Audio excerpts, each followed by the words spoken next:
24 जून 2022 Gujarat Ahmedabad Galaxy coral society, जहां एक शैलेश प्रजापति नाम का व्यक्ति अपनी पत्नी शारदा प्रजापति और उसके 2 बच्चों के साथ रहता था। उसका रियल एस्टेट और कॉन्ट्रैक्ट लेबरिंग का काम था और ये काम काफी अच्छा चल रहा था। उनके घर में पैसों की कोई कमी नहीं थी, सब कुछ बहुत बढ़िया था। लेकिन तभी 24 जून 2022 की सुबह शैलेश हर दिन की तरह सुबह मॉर्निंग वॉक के लिए जाता है। लेकिन उस दिन सुबह के वक्त जब वो मेन रोड की साइड में आराम से वॉक कर रहा था, तभी पीछे से एक पिकअप ट्रक आता है और वो उसे ठोक देता है। अब वहाँ मौजूद कुछ लोग उस वक्त शैलेश को एम्बुलेंस बुला करके हॉस्पिटल लेकर के जाते हैं। लेकिन जब तक शैलेश हॉस्पिटल पहुँचता तब तक उसकी जान जा चुकी थी। जिसके बाद वहाँ पर पुलिस आती है। पुलिस वहाँ मौजूद लोगों से पूछताछ करती है तो वो ये बताते हैं कि जो शैलेश है वो रोड के साइड में चल रहा था, लेकिन तभी अचानक से पीछे से एक पिकअप ट्रक वाला आता है और वो शैलेश को ठोक करके चला जाता है। जिसके बाद पुलिस शैलेश के परिवार को बुलाती है, शैलेश की बॉडी उन्हें दी जाती है और एफआईआर लिखने के बाद सब कुछ छोड़ दिया जाता है। अगर पुलिस चाहती तो यहाँ पर एक्शन ले सकती थी, लेकिन पुलिस ये सोचती है कि ये भी आम एक्सीडेंटल केस है तो क्या फायदा इन्वेस्टिगेशन का। और वहीं पर यहाँ शैलेश के घर वाले शैलेश की बॉडी का अंतिम संस्कार करते हैं। लेकिन तभी कुछ दिन के अंदर सोशल मीडिया में एक क्लिप अचानक से वायरल होने लगती है और ये क्लिप उस रोड के सीसीटीवी फुटेज की क्लिप थी जहां पर शैलेश का एक्सीडेंट हुआ था। और इस क्लिप को देखने से साफ साफ समझ में आ रहा था कि शैलेश तो बेचारा रोड के साइड में आराम से वॉक कर रहा था। लेकिन तभी पूरी रोड खाली होने के बावजूद भी वो पिकअप ट्रक वाले ने जानबूझ करके शैलेश को ठोका। नाउ ये क्लिप सोशल मीडिया में इतनी ज्यादा फैली कि पुलिस को तुरंत एक्शन में आना पड़ा। जिसके बाद पुलिस वापिस से शैलेश के घर जाती है और अपनी इन्वेस्टिगेशन शुरू करती है। वो सबसे पहले शैलेश के घर वालों से ये सवाल पूछती है कि क्या शैलेश का किसी से लड़ाई झगड़ा था या फिर कोई वाद विवाद। तो शैलेश के घर वाले बताते हैं कि शैलेश भले ही एक बिजनेसमैन था, लेकिन वो काफी ज्यादा शांत स्वभाव का था। ना ही उसके लेन देन में कोई गड़बड़ी थी और ना ही उसका किसी से वाद विवाद था।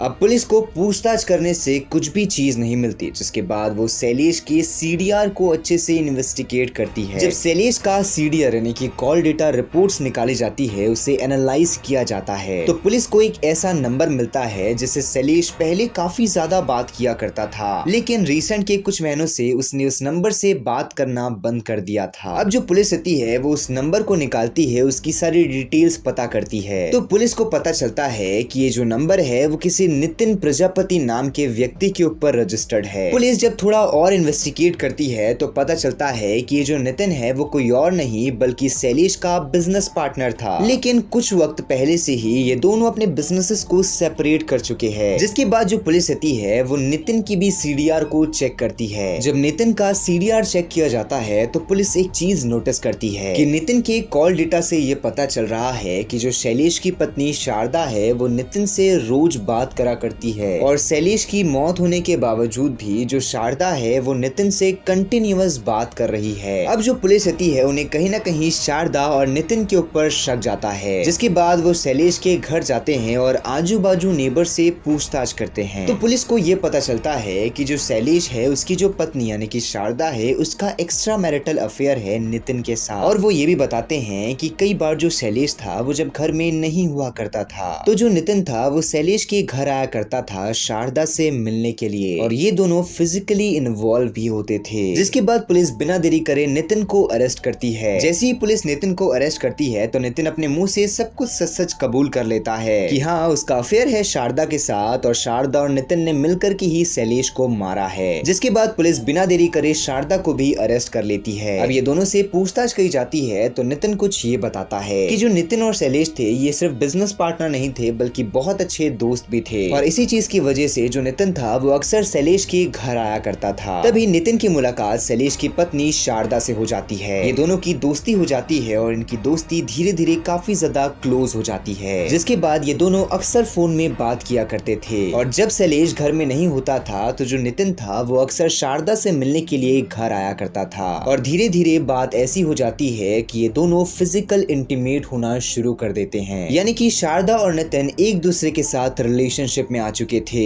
तभी इस चीज की खबर शैलेश को होती है और शैलेश डायरेक्टली ये सारी चीजें शारदा से पूछता है। तो शारदा ये कहती है कि जो नितिन है वो सिर्फ और सिर्फ उसका एक अच्छा दोस्त है है, बाकी और कुछ भी नहीं। लेकिन जो शैलेश था उसे पता था कि ये दोनों फिजिकली इन्वॉल्व है और जब भी शैलेश घर में नहीं होता है तो जो नितिन रहता है वो घर में आता है और जो शारदा रहती है उसके साथ फिजिकल रिलेशनशिप बनाता है। जिसके बाद शैलेश एक प्लान बनाता है जिसमें वो एक हिडन कैमरा लगाता है अपने रूम में और कहीं बाहर चला जाता है। और जैसे ही वो एक हिडन कैमरा अपने बेडरूम में छुपा करके कहीं और चला जाता है तो उस वक्त जो नितिन रहता है वो शैलेश के घर आता है। और घर आने के बाद जो नितिन और शारदा रहते हैं ये दोनों बेडरूम में जाकर के फिजिकली इन्वॉल्व होते हैं। अब कुछ दिन के बाद जो शैलेश रहता है वो वापस घर आता है और अब जैसे ही वो उस हिडन कैमरा को चेक करता है तो वो कम्प्लीटली शॉक हो जाता है क्योंकि उसमें वो फिजिकल रिलेशनशिप रिकॉर्ड हो चुका था जो उस वक्त शारदा और नितिन ने करा था। अब यहाँ पर जो शैलेश था वो कंफर्म हो चुका था और वो सेम यही चीज शारदा को कहता है। तो शारदा शैलेश के पैर में गिर करके माफी मांगने लगती है और यहाँ पर शैलेश इमोशंस में आकर के शारदा को माफ कर देता है और नितिन से बात करने के लिए मना करता है और वो खुद भी नितिन से जितने भी इन्वॉल्वमेंट थे वो सब कुछ तोड़ देता है और अपने बिजनेस को भी डिवाइड कर देता है। लेकिन यहाँ पर जो शारदा थी वो चुप नहीं रहने वाली थी। उसके अंदर की हवस की आग इतनी ज्यादा थी कि वो नितिन के साथ मिलकर के एक प्लान बनाती है और ये दोनों का प्लान का मेन मोटिव था शैलेश को अपने रास्ते से हटा देना। जिसके बाद ये एक सुपारी किलर को हायर करते हैं जिसका नाम था यासीन। अब यहाँ पर ये यासीन अंसारी के साथ मिलकर के एक प्लान बनाते हैं। 24 जून 2022 सुबह के वक्त जब शैलेश वॉक में गया था तो शैलेश के पीछे पीछे यासीन भी उसके साथ चल रहा था